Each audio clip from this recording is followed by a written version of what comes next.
for you, but that's something that you have to figure out yourself. For example, there was a young guy. He was 21 years old. He asked the guru, he said, I want to make a lot of money like you. And the guru said, meet me at the beach at 4 o'clock in the morning. The young guy who was 21 showed up in a suit with a briefcase. And he said, follow me out to the ocean. He said, I didn't come out here to swim, I came out here to make money. The guru said, follow me to the ocean. He came out to the ocean and he was knee deep. The guru said, come a little further. He came out to the ocean, he was wasted. And the guru said, come forward. He said, I didn't come out here to swim, I came out here to make money. The guru said, come a little closer. He came to the ocean and he was to his knee. The guru said, He came a little bit further until he was right here. The guru grabbed his head and put him down in the water for a few seconds. The guy couldn't breathe. The guru let him up and said, what is that you wanted when you was in the water? He said, air. Why? He said, because I couldn't breathe. He said, when you want to breathe like you want to make money, then you're ready to make money. Meaning that you have to want it for yourself. Nobody's going to hand you out anything or give you anything in life. You have to want it for yourself. And you have it in you, but you have to discover what it is. For example, everybody here knows who Oprah Winfrey is, right? Yeah. I'm going to tell you something. Oprah Winfrey came on the scene in the 80s, talk shows. She had 3 things against her that people make fun of. She was a woman, she was black, and she was overweight. But Oprah Winfrey took those 3 things, along with her being abused and molested, and made lemon into a lemonade, meaning that she took the negative and made it into a positive. One thing Oprah knew was the time she was coming in on television, there was nothing but women would be watching her. So she would pick subjects that were sensitive to women that they understood. And then she would get wealthy women to come in and to be her guest. And next thing you know, her show lasted longer than anybody else's talk show. And she took the money she made, invested it, and now she's a billionaire. The richest black woman, richest minority woman in the United States of America. Because she took a passion she had and took lemon and made it to lemonade. She took something that was a negative and made it a positive. And you can do the same thing with your life.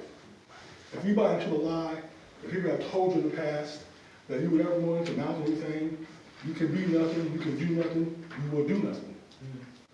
But if you take what people said to motivate you and to steer you into the right direction, you can make them out a lot and make lemon into lemonade. Come on. But the decision is yours. You have to make that decision. For example, Michael Jordan, who was cut in high school playing basketball. He let that stop him. He went on to UNC. Dean Smith, who was the coach, stagnated his gift when he was a freshman coming off the bench. He could have scored 20, 30 points a game. But Dean Smith kept a minimum of 15 points he scored a game. Because Dean Smith wanted them to revolve around a team, not an individual. When Michael Jordan came on the scene, Prince, who we all know, actually had stock in Nike. He invented the first Air Jordan for Michael Jordan. Michael Jordan, when he came on the scene, he was wearing Air Jordans. Charles Barkley made a comment to the media saying, I didn't know you had to be a special player. Actually, I have a special shoe. And Michael Jordan, people in the media, they talked about his shoe, talked about his gold chains he used to wear before they banned it and so forth. And Michael Jordan would score 30 points. He had a college score 30 points, but he had no team around him until Phil Jackson came to the scene. And management changed, and they put a team around him. Became one of the best shooting guards that ever played the game.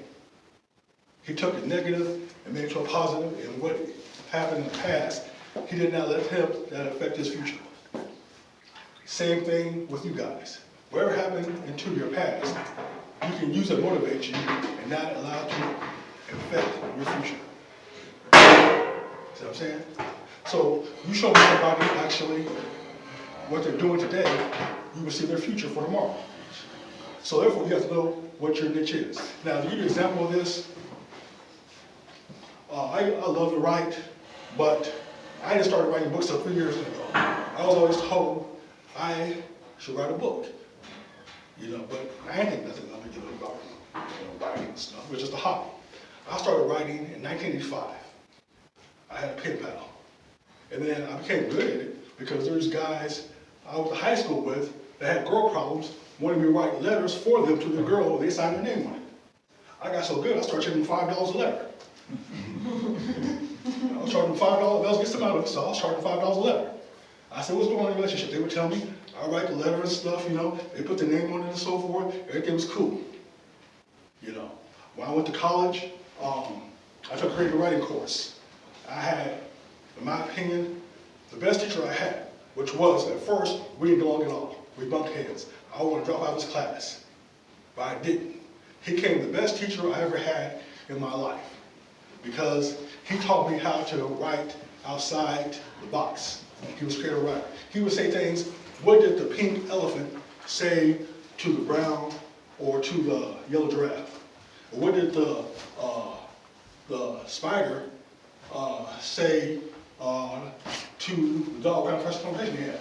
But we know that's not possible. But he wanted you to use your imagination and be creative and write a story about it. And that's what I did. I challenged him. I didn't like him, but as time goes on, we became the best of friends. He became my best teacher I ever had in my life. As time went on, I began to write people and so forth, people who I knew who was incarcerated, people I knew that lived other states and stuff. I would write 3 or 4 pages and stuff, and not just writing, just rewriting. Now, when I decided to write my first book, I consulted a lady who's my mentor. Her name is Linda Hamilton. She makes 6 figures a year. And I consulted her. She gave me some advice. The first book, 2 books I read was no longer in print because they were poorly written from an iPad. The 3rd book I wrote, which was from my iPad, its spelling was a little bad, but it wasn't that bad and so forth. The 4th book I wrote, I bought a laptop computer. I invested in it. I had the Word updated. I wrote my 4th book, which I'm going to pass this out, a card called A Prophetic Journey. And then I wrote a 5th book, which is this book right here I'm dedicating to you guys, called Words of Wisdom. Now, Gwendolyn right here, my very happy, I can tell you, within the last 5 or 6 weeks, I've written 5 books. I wrote a book called How to Have Excellent Customer Service in the Retail Market. I wrote that book because I have over 30 years experience in the retail field, in the customer service field, and sales field. I also wrote a book called What is Your Niche? Meaning, what have you been designed to do in life? I wrote a book called How I Overcame Epilepsy. I used to have epilepsy from when I was 8 years old to 25 years old. I went cold turkey. I got delivered from it. I no longer have it. That was in 1993. I have anesthesia since 1991. And I wrote a book also called Cujo, which is a supernatural hero. I took 4 characters and combined them to one individual and wrote a book on how he came to set the oppressed and those who have been enslaved by the will free. It's a non-fiction book. And then I wrote another book entitled Life Will Never Be the Same, COVID-19. All those books are on Amazon. I wrote those books recently. So nobody can tell me that I don't have the gift of writing because I can write a book in 2 or 3 days if I'm left alone. Not bragging, I'm just telling you that's my niche. And you guys can do the same thing. You might not be writing, might not be speaking, but it can be something that you can do nobody else can't do. But it's up to you to discover what that is. You have to discover what that is. You have to discover what your purpose is. For example, I was thinking about this morning when I asked my wife to come with me. She said, you should have told me this yesterday because I don't have any shoes. And I said to myself, it'd be nice, if we can go online at Walmart, order something at the store, and give us confirmation number or a phone number, and somebody has, it's for anybody, I'm show you something, it's for anybody, and they go in their car, go to Walmart, pick up the individual right to their house. That's a business for somebody right there, if you have a car. So what I'm saying actually is, I always ask individuals and God, what's my purpose in life? My purpose in life is to help young adults like yourselves. You can be all, to help you be all that you can be. For example, I started the Juvenile Detention Center in North Carolina helping young juveniles. The first question I asked him, what did you want to be in life? One person said he wanted to be a mechanic. So I said, you can't be that being here. He said, my uncle owns a garage. I said, this is what you do. Go to school and learn some courses on mechanics. He said, I don't like school. I said, nobody told you how to get a degree in it. You just go to school and take some auto mechanic courses. And what you do is work in your uncle's shop, change the oil, rotate the tires. Is there an old car at your uncle's shop? I said, yeah. Work on that car, take what you learned in this classroom, and apply it on that car. Give yourself time. When you become good, go to Toyota or Ford, put your application in to become a mechanic. Learn your craft. Perfect your craft. If you become good at it, they'll take you to a school called Mastery Mechanics. You become a master mechanic. And once you become a master mechanic, then you can start getting some customers for yourself. Open up your own shop and work for yourself. His mind was blown. 2 years later, he was doing what I told him to do, work for his uncle. And before that was back in 1997, when I left North Carolina in 1996, he was working at a Ford dealership. Because he took heed and he followed his passion to do what he desired to do in his heart. You know, for example, what do you want to do in life? Be a psychologist. Be a what? Psychologist. Okay, now what are you doing now to make that reality? Nothing currently, besides just self-analyzing. Okay, what about you? I want to be a singer. Singer, what are you doing right now to make that reality? I'm working in front of the coffee shop on it. I'm working on my music. Okay, what about you, miss? RN. All right. Yeah. What are you doing, presently to make that a reality? Well, nothing yet. I understand. The whole point actually is and so forth, we have dreams, but if you don't do anything right now, that's all it is a dream. You have to do something to make your dream into a reality. Now, when I started writing, I consulted Miss Hamilton. I got a mentor, somebody who was successful, who's been doing it for 35 years. And she told me the ins and outs of writing. She said there's all kinds of different writers. There's authors, there's copywriters, there's technical writers, there's movie script writers, there's content writers. Which one are you? I said, I'm an author. She said, what do you want to do with your authorship? I said, I want to write books for the black community to inform them what's going on in our society. I also want to help young black males between 17 and 30. And she said, how are you going to do that? I said, I want to, probably I can put the book and I can lecture on it to help them. Well, they don't have to go through the pits and struggles that the average person that's black goes to, but they actually can be empowered to do something for themselves in our society. So a lot of you guys can work for yourself, can be entrepreneurs. Some of you might not be an entrepreneur. You might just be like my younger brother who can draw. I mean, he is an artist. I asked us, you should be a tattoo artist. But my younger brother, he has what they call that new spirit.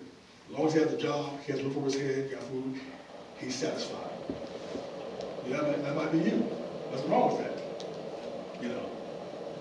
But you must prepare for it right now. If you prepare for your present, what you do now actually prepare for your future. What you do with your future actually will dictate a legacy that you will leave here on earth. For example, everybody here heard of Mother Teresa? Yeah. Okay. Mother Teresa never made over $50,000 in her lifetime, but she has a great name because she followed her passion. What was her passion? Feeding orphans. Feeding orphans, those who didn't have any food, feeding them. Everybody knows who Mother Teresa is. Dr. King, when he lived here on earth, never made more than $40,000 a year. Was the most hated man, black man, on the face of the earth, not only by white people, but black people also as well. Especially in the Baptist church. They did not like Dr. King. They thought Dr. King came to bring more oppression to them by the church getting bombed, kids being killed, and they did not like Dr. King. But today he's the most celebrated name, celebrated figure in American pop culture. Dr. King is. But during that time, he wasn't. See, you can do something actually that'll bring you a lot of money that might bring despise to you. Not saying it's your fault, because everybody's not going to agree with what you do in life, if it's positive. But you can leave a legacy that can make your name great if you follow your passion. You know, I had a grandfather, a great-grandfather, who lived to be 116 years old. He was born in 1866, the year after slavery was demolished. He owned a barbecue pit. He left it for my grandfather. My grandfather had the best barbecue sauce that you could taste. He never passed it on. Why was that? My grandfather said, I'm not going to give you guys, talking about his children, or his grandchildren, or his grandson, the recipe, you guys make all the money, and I don't benefit from it. People laughed about it and so forth. But I wish I watched him make his sauce. I was just a child. But I didn't take it seriously. So therefore, you know, I'm more multi-millionaire. Because I didn't take advantage of the opportunity that was what I could take advantage of during that time. I say that to say opportunities come your way. You can take advantage of them, or you can just pass the time. But you have to take advantage of certain opportunities if you want to succeed in life. Because they're very slim, very short. And the older you get, the less they come by. So I advise you now, while you're young, take advantage of the opportunities that you have. For example, if you want to be, say for instance, doctor or psychiatrist, you find somebody in the profession that you want to be. They can mentor you. Do what you need to do to educate yourself to be in that position one day. There's a proverb that says, if you work your land, you eat abundance from it. What does that mean? What does that old proverb mean in our society? If you work your craft will take care of you. But just like the farmer, we have to have some knowledge of the land. He has to work, he has to till, he has to plant seed in and keep watering. Same thing with your craft. You have to know what it is, whatever it is that you want to do, you have to educate yourself on that craft. And you have to work it, perfect it. And as you're working it, perfect it, it'll take care of you. You know. Now, before I ask any questions and so on, anybody has any questions? I wanna ask, what is the key to getting that start? Like, what is the initial key to making sure we don't forget the objective that's gonna get us to the next step or the next step? Okay, what's the key? Writing it down. The key actually is writing it down. Absolutely. You have to write your vision down, whether you're like Mr. Wilson, right? Correct. Whether you use paper, Correct. use your phone, That's right. iPad, That's right. you can write it down. That's right. You can look at it. And you take steps to get there. So I'm saying, say for instance, when I started writing back in 2017, I just began to write some things down, you know, and I began to organize it. I didn't know how to book out and so forth. But it became into a book. But it was pretty written, but I put it out there in the book. You know. My third book I wrote, the fourth book I wrote, A Prophetic Journey, I took my time with it. I wrote it down and I called a company called Zebras. They wanted to publish it. And the lady, she really got over on me. She was supposed to edit it, but it's not pretty written, but it has some kind of editing problems and so forth, but it's still published. Yeah, I could edit it myself, but, you know, I took her word for it and it never happened, you know. So you can write down what it is that you want to do and work your plan. I'm looking at step 1, step 2, step 3, step 4, step 5. Yes, ma'am. What if it seems like nothing you try is ever working out?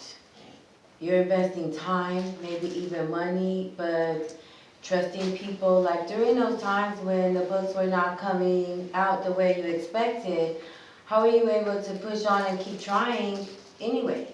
Oh, that's easy right there. Is it? My first The first 4 books I've written, first 5 books, excuse me, Cleveland's book right here. So the first 5 books I've written, 2 are no longer in print, was for people in the church. And I actually marketed, told them about it, but nobody bid at it. So I said, you know what? I'm gonna start writing books for, you know, people. That's how I'm never gonna write for people in the church again, but I'm gonna start writing books, you know, in general, as the general public actually can understand also as well. So when actually you're on this path right here, if it's not working, you might want to take another path and broaden your audience. It sounds like it has to do with your belief system, like you did not let it get you down, you decided to try something else because you believe.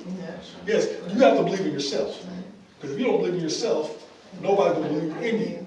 For example, I used to sell cars in North Carolina. And my attitude is not as good as it was then. I had a bad attitude then, I was upset. We had a business and went out of business and so forth. And here I am, I'm selling cars, and I no longer have the freedom I had. I used to have, I had my own business, so I'm selling cars. And this couple came on the dealership and wanted to know about the car. I know very little about the car and stuff, you know. I'm just hoping that they buy it, because I know if they don't buy anything, I don't get no money. So I'm just hoping that they buy it. And then they got upset, they walked away and so forth, you know, and all that. So I had an attitude with them and stuff, and I walked away. My manager talked to me that day, and he said some things to me that sticks to me today, I promise. He said, number one, you gotta smile.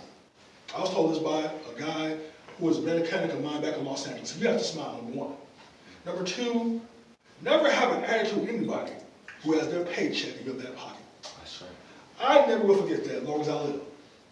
When you're working for yourself, and when you're self-employed, you cannot afford to get attitude with anybody who has their paycheck in their back pocket. Who else? You can't afford to do that. So therefore, I learned these principles, you know, about having a good attitude. Smile. Regardless of how you're feeling, smile. Because if you smile, no one can read your mind. Nobody can see how you feel if you're smiling. You know, you might have the worst day, but if you smile, nobody will never know it. You know, another thing actually is so forth, if you're a people person, you're dealing with public and so forth, you know, people skills, you never have that attitude with someone who's trying to help you along the way. That's right. Because that person who's trying to help you might be the link to your breakthrough, and you become very successful in life. That's right. How? How are you gonna do that? I'll have to speak for myself here, but I'm speaking for my team as well. I'm just saying that sometimes the situation, this COVID thing, and it's so great to be able to gather like this, but the reality when we walk out of this room is not a fantasy, like tomorrow's too far away. Is it only a responsibility for me to have a good attitude, or is there a way to turn my frown upside down if I'm a person? Well, understand, we're all humans, I'm saying. We all have emotions, we all have feelings, we all think differently. So I'm saying, you know. But you got this real two things. You got to have short-term goals, long-term goals. That's right. Short-term goals is what you want to do between now and the next 2 or 3 months. Long-term goals is what you want to do within a year or 2 years from now. That's right. You know. Your short-term goals will dictate your long-term goals. You know, for example, I'll show you a perfect example, share with you guys. I was adopted by my grandparents. My parents were teenagers when they had me. My mother did not want me living from house to house when we had a stable life. So she allowed my father's parents to adopt me. They were in their 50s when they adopted me. I got epilepsy when I was 8 years old. And I was angry and upset, you know, at my grandmother, because she would not allow me to play sports. I was mad at God for allowing this to happen to me. I was angry, I was upset, I had a bad attitude, I always get in fights, I was picked on, I would defend myself, all that stuff, you know, and all that. My grandmother died when I was 15 years old. And it was just me, my grandfather, and my cousin. He was old. I had to get up at 4 o'clock in the morning, my whole year being a junior in high school, to work 2 parking lots, to clean them off. And then 2 hours on Monday, Wednesday, and Friday, clean up office buildings. And also a paper route from Monday through Friday, also Saturday, Sunday through Thursday, doing a paper route also as well. to help pay for the bills, the food as well. My grandfather would do barbecue once a month. The mayor of the town would give him money actually to buy the barbecue, everything he needed, he'd pay him back, and everything else. My grandfather was able to pay the mortgage, we were able to pay the bills, and had a little money in our pocket. When I was falling asleep in class, my teacher thought I was trying to be smart, ignoring her. And I told her I had to get up at 4 o'clock in the morning to go to work. She said, what job you got to be at 4 o'clock in the morning? I told her the situation. Another student vowed to say, you know what, his grandmother did die, he had to take care of his grandfather, his grandfather was old. She called CPS. I was about to get into the system. But my mother, she already knew where I was, because her mother was in the same town. I knew where she was at, but I knew what part of Los Angeles she was at. She asked me to come out and stay with her after my junior year. I did. I hate leaving my grandfather